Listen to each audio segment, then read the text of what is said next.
Communication محض معلومات کے تبادلے کا نام نہیں، بلکہ یہ جذبات، خیالات اور تجربات کو دوسروں کے دل و دماغ میں اتارنے کا عمل ہے۔ اگر آپ کی گفتگو میں یہ 15 اجزاء شامل ہوں گے تو آپ کی بات نہ صرف سنی جائے گی بلکہ یاد بھی رکھی جائے گی۔ نمبر 1، قصے کہانیاں۔ کہانیاں انسانی تہذیب کا قدیم ترین ذریعہ ابلاغ ہیں۔ جب آپ کوئی بات حقائق کی صورت میں بتاتے ہیں تو سننے والے کا صرف دماغ متحرک ہوتا ہے، لیکن جب آپ اسے کہانی کی صورت میں پیش کرتے ہیں تو اس کا دل اور جذبات بھی شامل ہو جاتے ہیں۔ کہانیاں پیچیدہ پیغامات کو آسان اور دلچسپ بناتی ہیں۔ یہ سامعین کے دماغ میں ڈوپامن خارج کرتی ہیں، جس سے دلچسپی اور یادداشت بڑھتی ہے۔ ایک اچھی کہانی میں ہمیشہ ایک ہیرو، ایک جدوجہد اور ایک نتیجہ ہوتا ہے جو سننے والے کو اپنی ذات سے جوڑتا ہے۔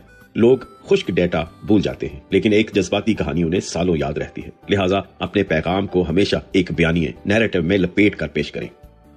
نمبر 2، واقعات۔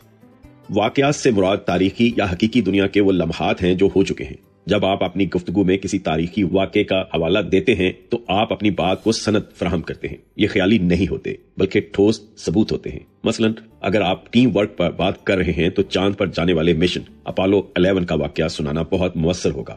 واقعات سننے والے کو یہ یقین دلاتے ہیں کہ جو اصول آپ بیان کر رہے ہیں وہ ماضی میں آزمائے جا چکے ہیں۔ یہ سیاق کو سباق فراہم کرتے ہیں اور حال کے مسائل کو ماضی کے آئینے میں سمجھنے میں مدد دیتے ہیں۔ یہ آپ کی گفتگو کو وزنی اور باخبر بناتے ہیں۔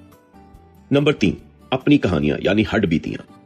ہڈ بیتی یا ذاتی کہانی ایکناڈاٹ کمیونیکیشن میں اعتبار پیدا کرتی ہے۔ جب سپیکر اپنی ناکامی، اپنے خوف یا اپنی کامیابی کا کوئی چھوٹا سا ذاتی قصہ سناتا ہے تو وہ سامعین کے ساتھ ایک کمزوری شیئر کرتا ہے۔ یہ عمل دیواریں گراتا ہے۔ لوگ پرفیکٹ انسان کو نہیں سننا چاہتے، وہ اس انسان کو سننا چاہتے ہیں جو ان جیسا ہے۔ ذاتی کہانی یہ پیغام دیتی ہے کہ میں بھی وہیں تھا جہاں آج آپ ہیں، اور اگر میں کر سکتا ہوں تو آپ بھی کر سکتے ہیں۔ یہ سامعین کے ساتھ فوری جذباتی کنیکشن بناتی ہے اور آپ کے پیغام کو نصابی کتاب کی بجائے حقیقت پسندانہ بناتی ہے۔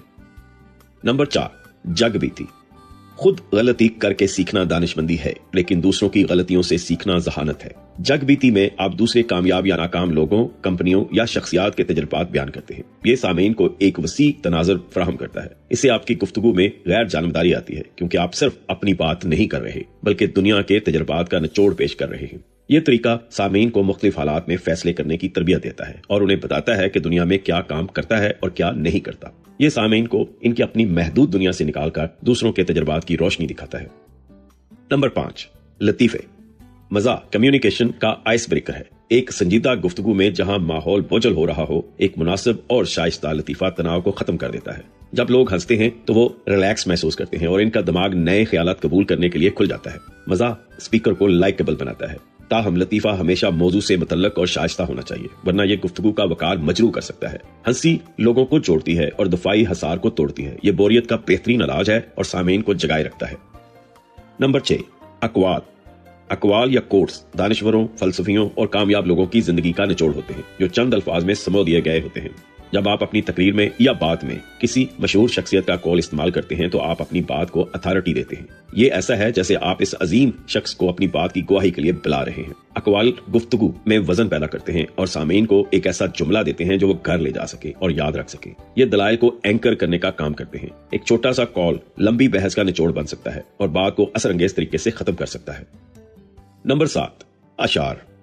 خاص طور پر مشرقی ثقافت اردو فارسی میں اشعار کمیونیکیشن کا روح رواں ہے۔ شعر وہ بات کہہ دیتا ہے جو نثر کے کئی صفحات نہیں کہہ پاتے۔ شاعری جذبات کی زبان ہے۔ یہ گفتگو میں خوبصورتی، ردم اور گہرائی لاتی ہے۔ ایک بر وقت شعر سامعین کے دلوں کو گرماتا ہے اور انہیں جذباتی سطح پر سپیکر کے ساتھ ہم آہنگ کرتا ہے۔ اشعار کا استعمال خشک موضوعات جیسے سیاست یا معیشت کو بھی ادبی اور دلکش بنا دیتا ہے۔ یہ سامعین کے تخیل کو پرواز دیتا ہے اور پیغام کو جمالیاتی حسن کے ساتھ پیش کرتا ہے جس سے وہ روح میں اتر جاتا ہے۔ نمبر 8، تجربے۔ سائنسی یا نفسیاتی تجربات کا حوالہ دینا آپ کی گفتگو کو منطقی اور دلیل پر مبنی بناتا ہے۔ یہ ثبوت فراہم کرتے ہیں۔ مثلا اگر آپ انسانی رویوں پر بات کر رہے ہیں تو سٹینفورڈ مارش میلو ایکسپیریمنٹ صبر کے امتحان کا ذکر کرنا بات کو دلچسپ اور قابل یقین بناتا ہے۔ تجربات بتاتے ہیں کہ کیوں انسان ایسا برتاؤ کرتے ہیں۔ یہ تجسس، کیوریاسٹی ابھارتے ہیں اور سامعین کو حیران کرتے ہیں۔ یہ محض رائے نہیں ہوتی بلکہ لیبارٹری سے ثابت شدہ حقیقت ہوتی ہے۔ تجربات کا ذکر سامعین کو یہ یقین دلاتا ہے کہ آپ کی بات ہوا میں نہیں بلکہ ٹھوس مشاہدات پر مبنی ہے۔ نمبر 9، تحقیق۔